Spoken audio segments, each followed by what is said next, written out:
The day before our third wedding anniversary, I secretly scheduled a full physical exam, hoping to prepare for pregnancy. After the tests were done, I was so tired that I fell asleep in the waiting area. When I woke up, there was a medical report in my hands. Late-stage stomach cancer. Infertile. I flipped to the last page in stark black letters. It said I had 3 months left to live. My hands and feet went cold. Trembling, I reached for my phone, ready to call my family and arrange everything. The door suddenly burst open. I lifted my tear-streaked face. Mia Summers, an intern doctor, leaned against the doorway in her white coat, covering her mouth as she giggled. Emily, scared you, didn't I? The report is fake. I shot up and slapped her across the face hard. How can you joke about something like that? Before I could catch my breath, Ryan Lewis appeared out of nowhere and pulled her protectively behind him. Are you insane? Mia nestled into his arms, lifting another report with a smug, taunting look. Oh, and by the way, Ryan's sperm count is perfectly healthy. Ryan ruffled her hair helplessly. All right, don't make trouble. I looked at the two of them and suddenly realized I didn't want this man anymore. I watched them quietly, as if through a sheet of glass. That familiar tenderness in Ryan's eyes, the same tenderness he used to give me, now belonged to someone else. It pricked my heart like a needle. I turned to Mia. Forging medical records is a crime. Ever wonder what happens if I report it? Emily? Ryan cut me off, frowning. It was a joke. Must you blow it up like this? Mia tugged his sleeve, her voice small and pitiful. Maybe the word infertile hit Emily a little too hard. I mean, at her age, pregnancy is risky to begin with. I didn't let her finish. Expect your suspension notice. I walked out as Ryan called after me. But I didn't stop. Back at the company, I worked non-stop. As the director of international operations for Ryan's firm, I had endless matters to handle. That night, Ryan didn't come home. The next afternoon, I was handling an urgent email when my phone rang. It was Mia. Emily, yesterday was my fault. I'm calling to apologize. Can you forgive me? My eyes stayed on the computer screen. My tone didn't waver. I'm busy. I don't have time to watch your performance. I hung up directly. Not long after, my assistant knocked and entered, holding a thin express envelope. Ma'am, this is an urgent delivery for you. No sender listed. I took it and tore it open casually. A pair of pink lace panties fell out, landing on the carpet. I saw the dried stains immediately. A small note fluttered down beside it.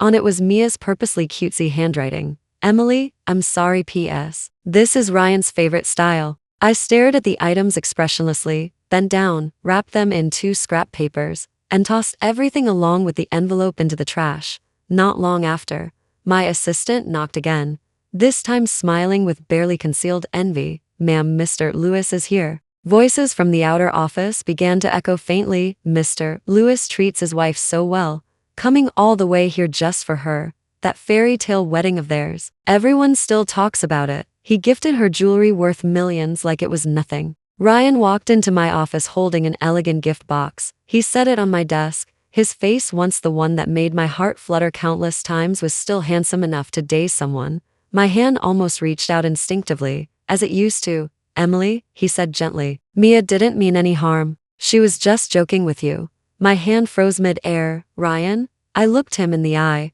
What exactly are you trying to say? She just started her internship. If she really gets suspended, her entire career is ruined. His tone softened, but it carried an unshakable insistence. It was harmless. Don't take it so seriously. He paused, adding, she's young. She speaks bluntly. She doesn't mean any harm. I said nothing, simply withdrew my hand, looking at him standing there so self-assured, so certain. I suddenly remembered a summer years ago, freshman year, a humid afternoon. I blocked his path outside the cafeteria, where he worked part-time. Sweat plastered his hair to his forehead. Hey, I told him. I lost a bet.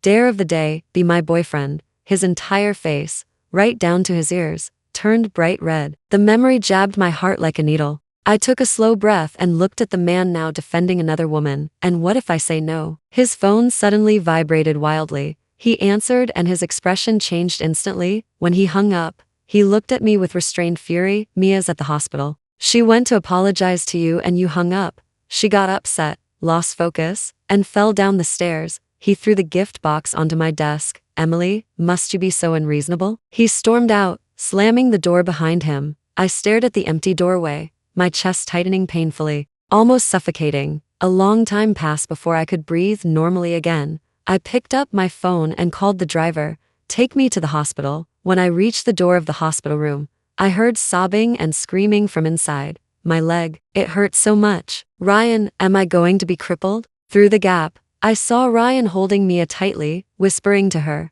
his fingers gently stroking her hair. A flash of memory hit me. Freshman summer, camping trip.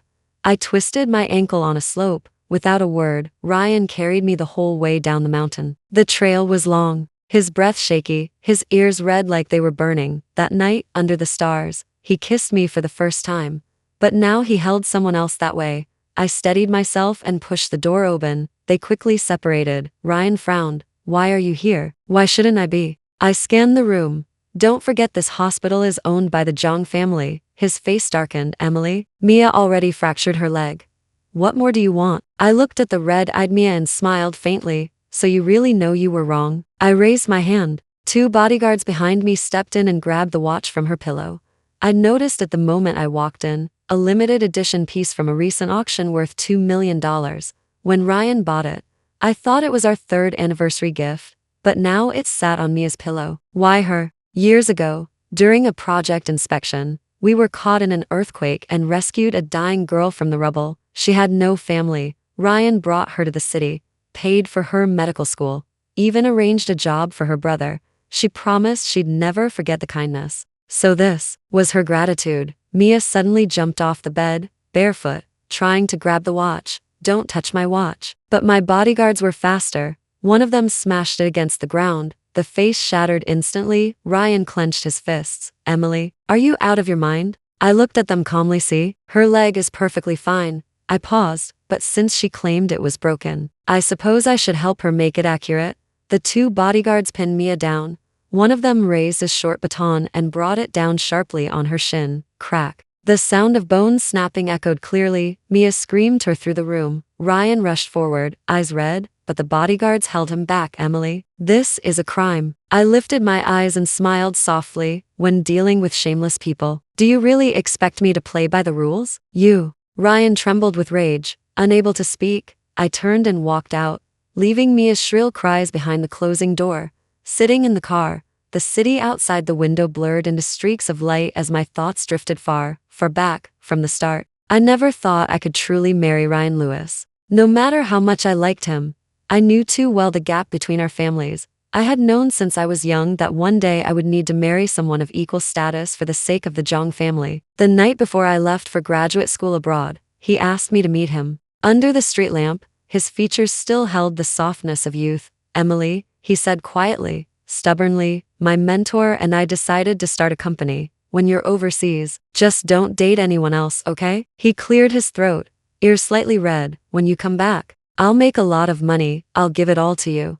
I simply nodded. I didn't tell him that my heart had long had no space for anyone else. He had no idea how brutal the startup stage was. 2 broke students with no connections, running all over the city trying and failing to secure even one decent investment.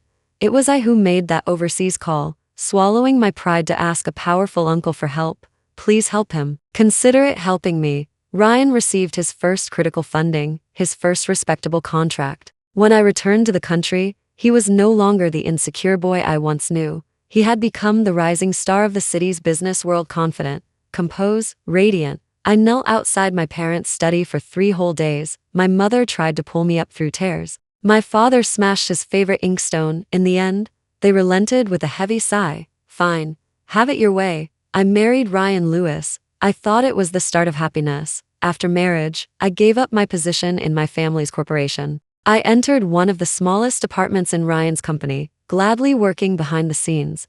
Using my international experience and network, I paved paths for him bit by bit. From the core terms of major contracts, to the company's expansion strategy, to the cologne he wore to important events. Every corner of Ryan's business empire carried my fingerprints. But people's hearts change faster than anything. At some point, he began subtly criticizing me at executive meetings for being too aggressive. He came home later and later. His cologne sometimes had scents I didn't recognize. He said I interfered too much in company matters, that I wanted to control everything about him. Once, drunk, He shouted at me with red eyes that he would never forget the contempt in my father's eyes the first time they met. Arguments became routine. He changed the password on his phone. His business dinners became ridiculously frequent. But I foolishly convinced myself this is marriage. Passion fades. What remains is companionship. So I thought maybe a child would help. Then came Mia's joke. My phone buzzed. It was Ryan. Where are you? We need to talk. I sent him an address to a restaurant. After a moment of thought, I sat at my vanity, carefully applied makeup, and put on the lipstick he once said he loved most on me. When I arrived, he was already there. He was staring at his phone, fingers tapping rapidly as if he were too busy even to look up. I had barely sat down when he spoke. About you breaking Mia's leg. I'm not going to hold it against you. I froze after hesitating. He continued slowly, Mia, she just found out she's pregnant. My elbow hit the water glass. The shattering of glass felt like something deep in my chest breaking as well, sharp, sudden, breath-stealing, but he didn't notice. There was a strange glow on his face, something like anticipation, and he kept talking. I heard my own voice, cold as ice. Ryan Lewis. Let's get a divorce. I've had enough. He stopped abruptly, then snapped. I'm the one who's had enough. You contradict me in front of the entire company. You embarrass me. What exactly do you want? He took a deep breath, tone softening. My mother's health is getting worse. She wants a grandchild sooner rather than later. Since Mia is pregnant, we can put the child under your name. What's wrong with that? I let out a short laugh. And what about Mia? We'll give her money, transfer her to a hospital in another city. He sounded like it was the simplest matter in the world.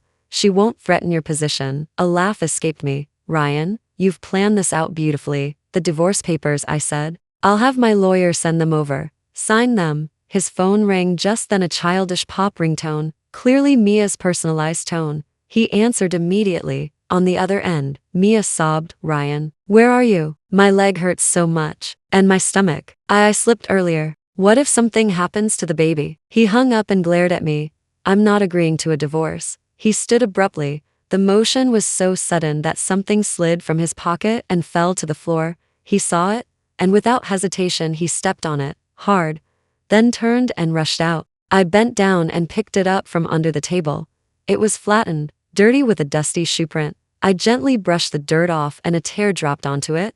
It was the amulet I once begged for him when he was in that near-fatal car accident after our wedding, spending a week in the ICU. I climbed thousands of steps to a remote temple. My knees and forehead were bruised, but I didn't stop until I had the amulet. When he saw the injuries on my forehead, his eyes went red instantly. He held my hand. Idiot. Don't ever do that again. I promise you I'll live a long life, stay with you forever, and buy you everything you want. And now he crushed it under his foot without even a glance. The restaurant's cellist began playing, then my favorite piece, a song about undying love. I raised my hand and signaled the waiter. Stop. The music halted. I cut a piece of steak, chewed twice, and put my utensils down. I had reserved this restaurant 3 months in advance for our 3rd anniversary. What a waste. In the days that followed, Ryan Lewis practically placed Mia in the palm of his hand. He openly accompanied her to all sorts of public events. My phone's news notifications were filled with paparazzi photos. Ryan supporting a pregnant Mia while shopping for luxury goods.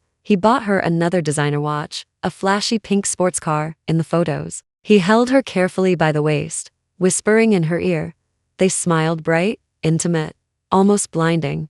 One day, a video suddenly arrived on my phone. When I opened it, the footage showed me sitting in a hospital consultation room. In the video, my voice was soft. Doctor, I really want to have a child. The doctor adjusted his glasses. Well, you'll need to have intercourse with your husband more frequently. My cheeks flushed with embarrassment. He's always busy. My hand trembled as I opened the news. The video was already trending at the top of the national search feed.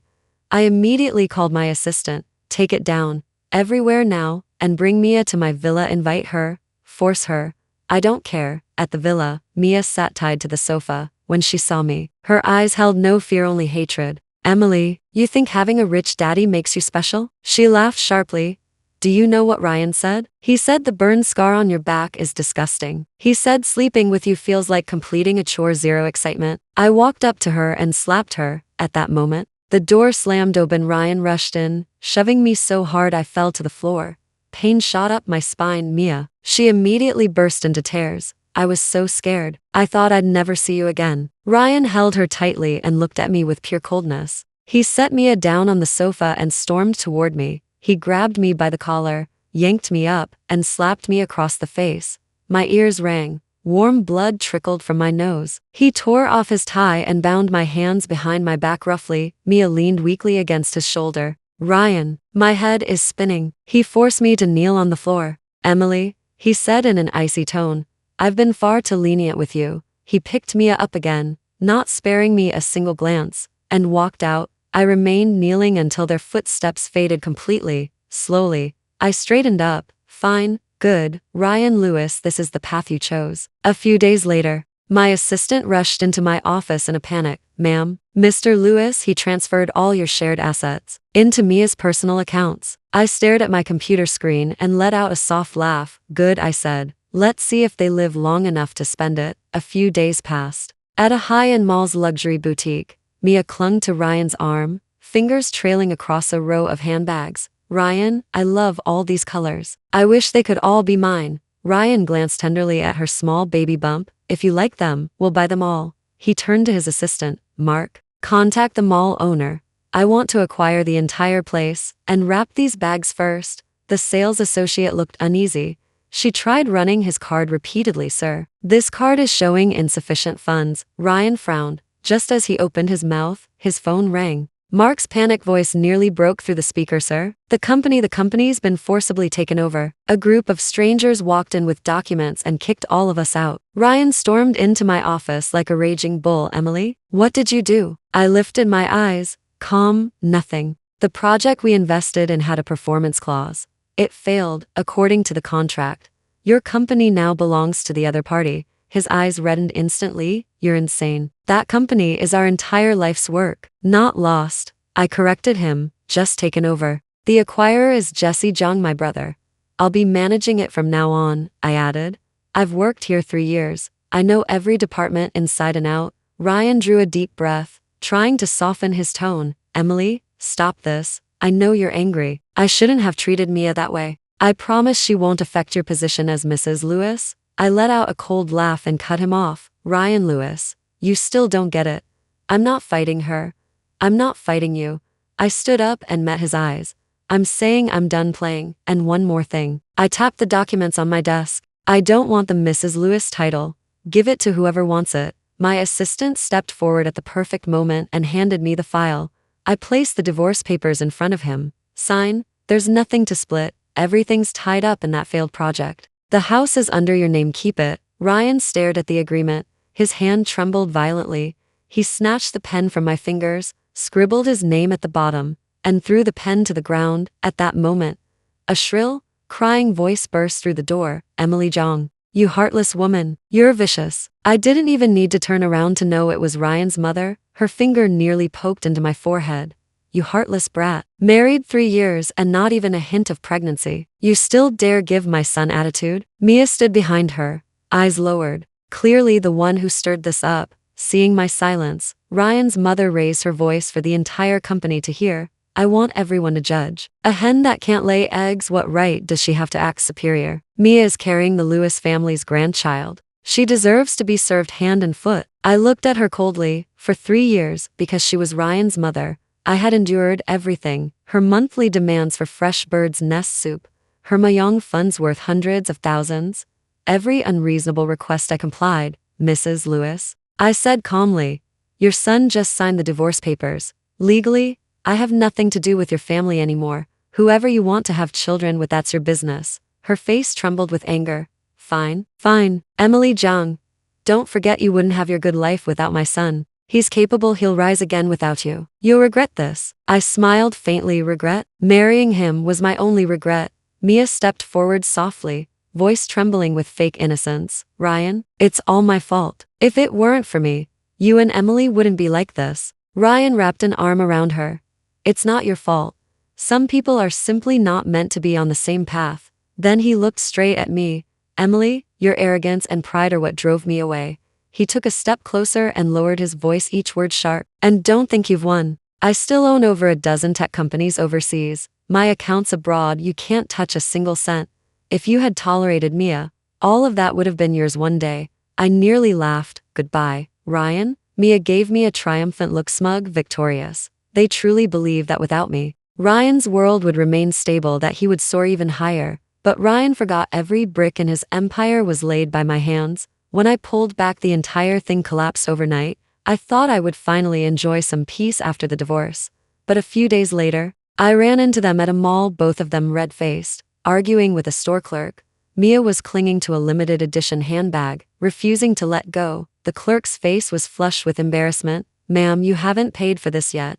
You can't take merchandise out of the store. I used to be your top-tier VIP. Mia's voice rose sharply. "I always took whatever I wanted. My card just happens to be empty right now. I'll pay next time." Ryan stood beside her, face dark and tight. He leaned in and whispered urgently, "Mia, listen, put the bag down. I'll negotiate that deal with Mr. Wang in a few days. I'll buy it for you tomorrow, okay?" I couldn't help letting out a soft laugh. Ryan snapped his head around. His expression was already terrible, now it grew even worse. "Emily." He marched toward me, barely containing his anger. "My overseas companies are collapsing one after another, either caught in local disputes or getting shut down, and my accounts abroad all frozen for investigation." He glared at me. "Was it you?" I looked at him lazily. "I have no idea what you're talking about. Drop the act." He spat. "Several major deals I was negotiating, the partners suddenly backed out. Old friends I've known for years. If you weren't pulling strings behind the scenes, why would they all turn on me?" I stared at the man in front of me, a man who blamed every failure on me. For the first time,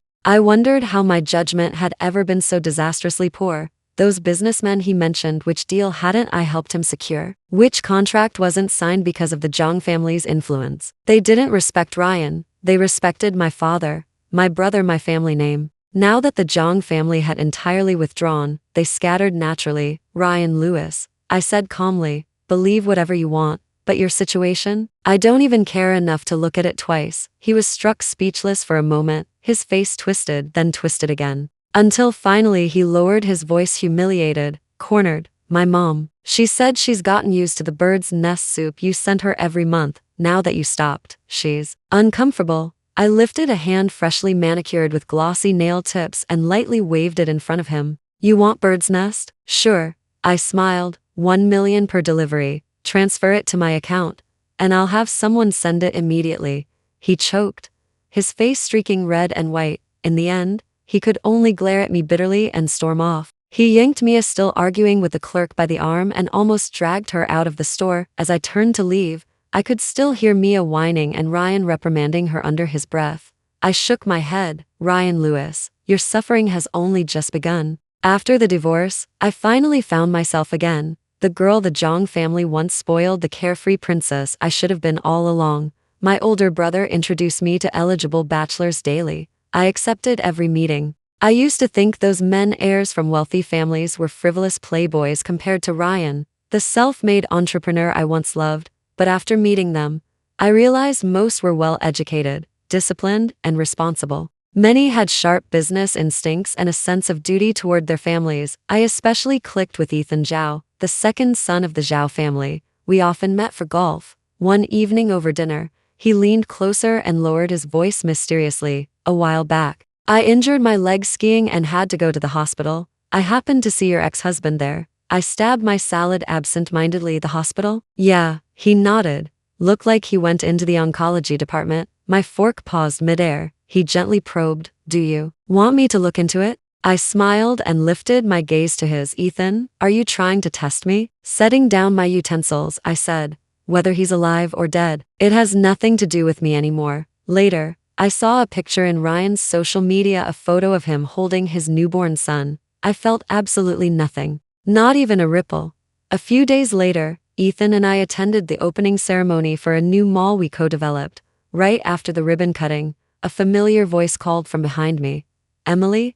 I looked up. Ryan stood a few steps away, wearing a knitted beanie that didn't suit him at all. His complexion was ghastly pale, his jaw was covered in scruff. He had lost an alarming amount of weight. My voice was calm. "Congratulations, you finally got the son you wanted."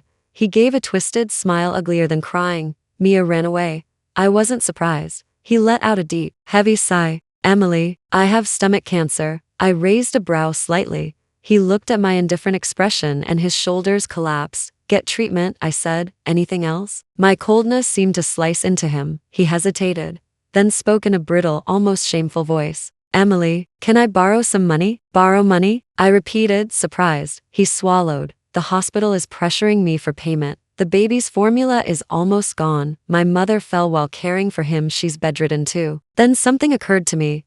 Didn't you still have that villa? His face darkened completely. Mia stopped working during her pregnancy. She stayed home with my mom all day. They fought constantly. One time they almost caused a miscarriage. He exhaled shakily. She demanded a bag, said if I didn't buy it, she wouldn't give birth. He shut his eyes. I had no other choice. I sold the villa. At that moment, Ethan Zhao walked over. He wrapped his arm around my waist naturally. Let's go. The luncheon's about to start. I looked at Ryan steadily. Mr. Lewis, I wish you a speedy recovery. All color drained from his face. Emily, who is he? My boyfriend, I replied simply. Ethan took a card from his suit pocket and tucked it into Ryan's chest pocket. There's 500,000 in here. I overheard your conversation. It should cover the medical bills. Ryan's expression contorted. He opened his mouth, but he didn't throw the card back like the arrogant man he used to be. He needed that money. He didn't even have the right to refuse anymore. He looked at me one last time, deep, complicated, then turned and walked away. His back looked hunched, drained, defeated. When he was out of sight, Ethan leaned close with a mischievous grin. Emily, I just heard something incredibly interesting. A few days later, Ryan stopped me on my way to work. This time, he looked like a shell of a human being, eyes sunken, cheeks hollow, his whole body swaying as if he might collapse at any moment. I frowned. Didn't Ethan already give you money? What else do you want? His lips were dry and cracked. His voice was hoarse. Emily, can we talk? We sat in the cafe downstairs from my company. I ordered him a latte. He lifted the cup with trembling hands, took a sip, and murmured, I haven't had coffee in a long time. I froze. When we first met, he thought Starbucks was a luxury. Later, when he was wealthy, he opened bottles worth tens or hundreds of thousands without blinking. Now he said he hadn't had coffee in a long time. He took a deep breath and placed a report in front of me. A male infertility test. I looked at it silently. He forced a bitter smile. After I got sick, I had a full checkup. Emily, I'm sorry. I've owed you this apology for too long. I only just found out Mia's baby was never mine. His voice cracked. Emily, I shouldn't have treated you like that because of her. I was quiet for a moment before asking the one question that still lingered. You and her. How did it start? He lowered his eyes, fingers rubbing the warm cup. She was young, energetic, and she looked at me with admiration. With you? He hesitated, shame flickering across his face. I was a little afraid of you. You were too smart. You saw through everything. I felt like I couldn't breathe. That period, I worked late a lot. She brought me meals. One night, she leaned close and asked me. He paused, laughed at himself, whether I wanted to know what it felt like to do it against the office's floor-to-ceiling windows. I stared at him. You and I both know. He continued softly. You would never say things like that. A cold smile spread across my lips. Impressive. Even cheating comes with excuses now. Ryan Lewis, I said, looking straight at him. I once believed you were different from other men, but now, you're no different at all. He slumped back in the chair, defeated. Tears suddenly rolled down his face. I picked up my purse and stood. Everything that needed to be said was said. A year later, Ethan Zhao and I held our wedding in Bali. The sunset stained the ocean gold and red. It felt unreal, too beautiful to belong to this world. Right after the ceremony ended, my phone buzzed with a national news alert. Criminal suspect Ryan Lewis has been executed. My heart sank unexpectedly. Ethan guided me to sit on the hotel terrace. You saw it? Ryan is dead? I whispered. I thought he was sick. How did it turn into? He took my hand gently. He found out the child wasn't his. He tried to locate Mia to return the baby to its biological family. But Mia kept hiding. Then she heard Ryan still had some money left. She sneaked into the hospital and stole the bank card. When Ryan realized it, he lost control. He hunted her down and went to her place with the baby. They fought. That's when he found out the child belonged to Mia and her distant cousin. She purposely sought out Ryan as a fallback father. Ethan paused. Mia refused to return the money. She didn't want the baby either. The argument escalated. She suddenly grabbed the child and strangled him to death. I inhaled sharply. Ryan snapped instantly. he grabbed a fruit knife and stabbed her over a dozen times. A few days after returning home, I passed a street corner and saw a deranged old woman. She clutched strangers and rambled endlessly. Have you seen my son? My son is amazing. He was a big CEO in the capital. Buy me some bird's nest, and he'll treat you to a feast. It was Ryan's mother. I turned away and told my assistant softly, find a good nursing home, settle her there. The villa that once belonged to us changed hands several times. Eventually, it returned to my name. I never told Ryan. The house had been listed for $1 million. He came home excitedly back then and said, Emily, I found the perfect house, only $50,000. I saved just enough. I looked at his shining eyes and smiled. That's wonderful. The remaining $950,000 I paid quietly. I didn't want to disappoint him, but in the end, he disappointed me. Winter sunlight warmed my shoulders. Ethan walked over, gently taking my hand. Come on, he said softly. It's almost time for your prenatal checkup. Everything in the past finally drifted away like distant clouds fading into the wind. Thank you for finishing today's story. Please share your thoughts in the comments section if you enjoyed the story. Remember to like and subscribe to my channel. There are more amazing stories waiting for you to experience with me. See you tomorrow.